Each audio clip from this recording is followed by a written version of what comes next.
World Polio Day provides an opportunity to highlight global efforts towards a polio-free world and honor the tireless contributions of those on the front lines in the fight to eradicate polio from every corner of the globe.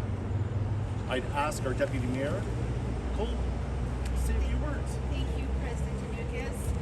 Good morning, everybody. My name is Deputy Mayor Beattie. I'm here on behalf of Mayor Lucas Cleveland and our esteemed members of council. We have Councillor Burkett and Councillor Bureau here and Councillor Barber with us here today.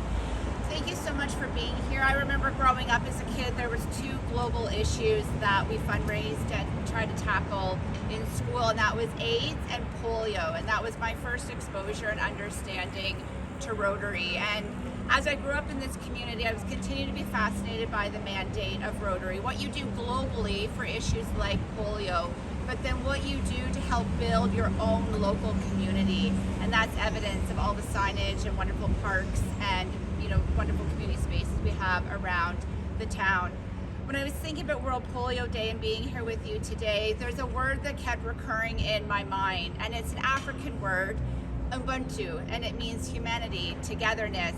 And that word was recurring more and more in my mind this year for two reasons. I'm married a South African, but also the word and its meaning is framed at Lali's, a coffee shop downtown. As you know, proud Rotary memories, Kelvin and Mel. And that word, humanity, togetherness, coming together as one to support an important issue.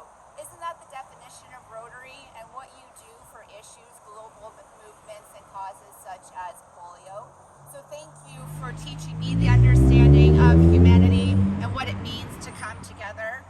My understanding is Rotary International is just this close to eradicating this disease. We still are aware that there's about 9 wild viruses about polio running throughout the world, but I know Rotary won't stop here and Rotary won't stop globally. So from my heart to yours, and on behalf of Mayor Cleveland and Cobourg Council, thank you so much for what you do globally, and thank you, so much gratitude for what you will continue to do here on the ground in Cobourg. It is an esteemed honor to now introduce Dr. Bob Scott, the Chair Emeritus for the World and Polio campaign. And my understanding is you were the former past Rotary International Vice President. Fantastic. Dr. Scott, welcome. Thank you so much.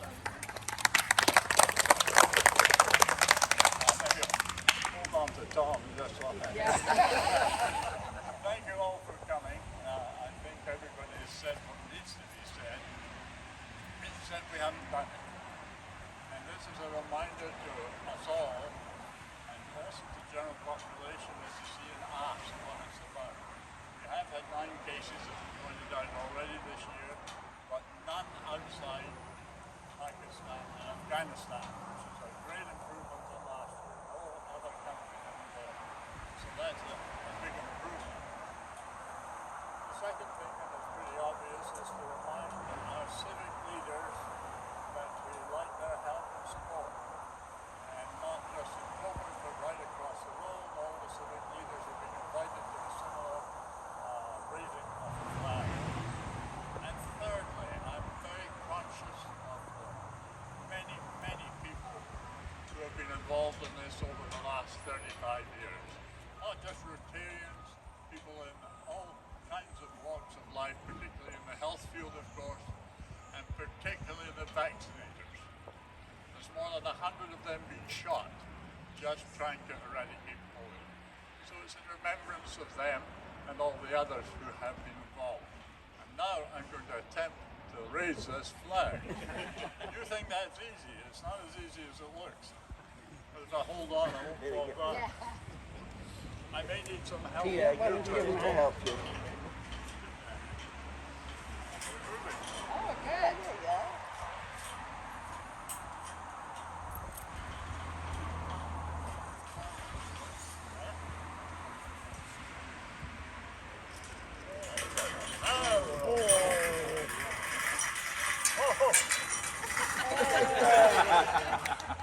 Keep going, keep going. We'll tell you when. He wants to put some WD-40 on it.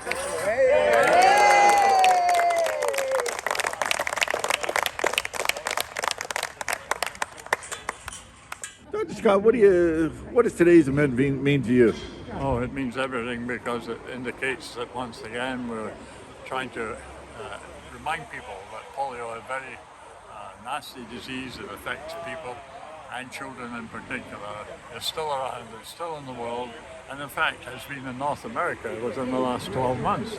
There was a virus found in Montreal, New York, and of course in London, England as well. So it's not just a disease of Pakistan and Afghanistan, where there are still wild polio viruses and cases happening.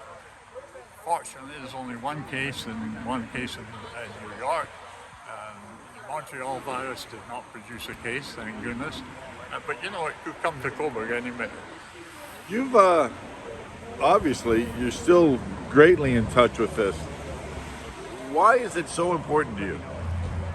I guess I started way back in 30-some years ago. I came into Rotary 50 years ago and gradually worked through the various offices. And then presumably because there was a physician, they asked me to take on the polio thing. But you don't need to be a physician. I discovered there need to be a money fundraiser. And that's what I did. I got on the plane and I went to many places in the world, 54 countries in total, in order to raise funds and also, of course, take part in the polio eradication days and give the drops to the kids. Why is it so hard to eradicate? And that's a pretty big question, but I mean, it's not, nobody can be cured of polio.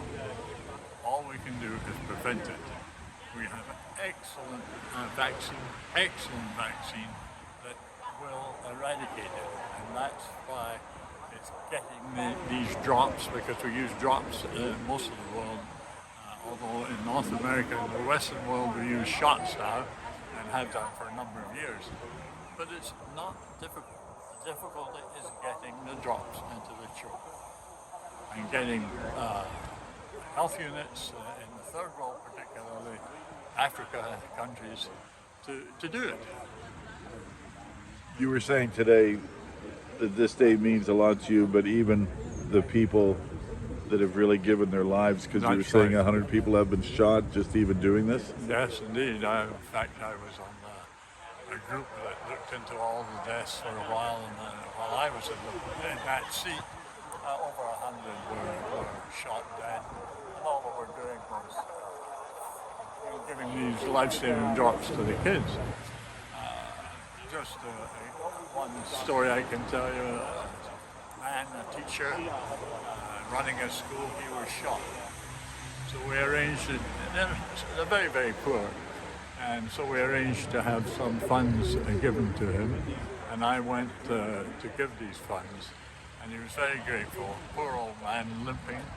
And he said to me, "Thank you, doctor. I really want my son back."